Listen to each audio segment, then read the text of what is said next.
जगू देऊ नको ग, जगू दे. हे काहून काढलंस? काय जिरे मोहरी. कुठे जिरे मोहरी? हे काय? ती जिरे जिरे मोहरी नाही, मोहरीचं झाड म्हणते त्याला, मोहरीचं. आमच्या पण जिरेच नाही. गेले का? काय आणायला केलं असेल ते. मग इथं बसलीस जशी थोडं काय बघ की काढू लागते ग, इतकं एवढं गबाळ काढले मी बघ. हा काय होत नाही, काढावं लागते. तुलाच नाही करायचं होतं, माझं मी सेपरेट करते.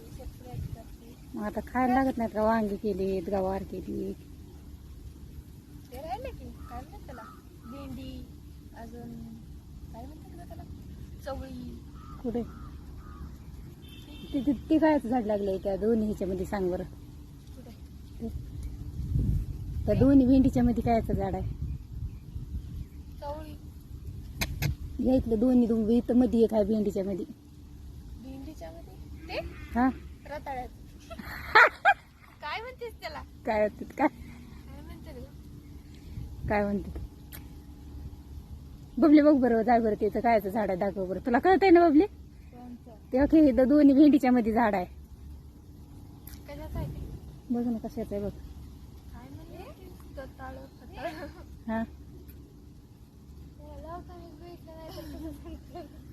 सांग बरं कशाचं आहे सांग बरं.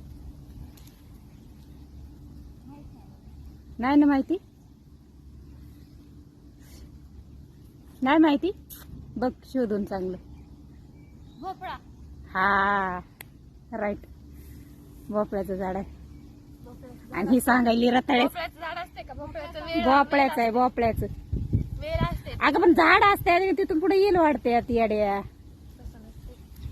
आता आम्हाला माहित आहे का? तुला माहित आहे तसं नसते. आधी पण झाड येते बारीक मला बारीक, माहिती आहे, मी शेतकरी आहे. आधी पुन्हा परत नंतर येल होते. आधी बारीक येणार, पुन्हा मग तिथून पुढे येल होते. ओके. हम्म. मग तिला तरी कळलं का नाही लेकराला जाऊन? तुला नाही कळलं, तू रताळ्याचं सांगायलीस. रताळ्याचं झाड तुला माहित नाही का? माहित नाही? गेलं नाही म्हणून रताळ तुला माहित आहे का? रताळ कसं लागतं? त्या दिवशी आपण एका दिवशी तिच्या आंबा लागतात ते रताळ खाली लागते का? खाली लागते. जमिनीत लागते. त्याचं काय बनते? शाबूस तांदूळ भेटतात. उपवासाचा शाबू बनतो. कशात टाकायचं?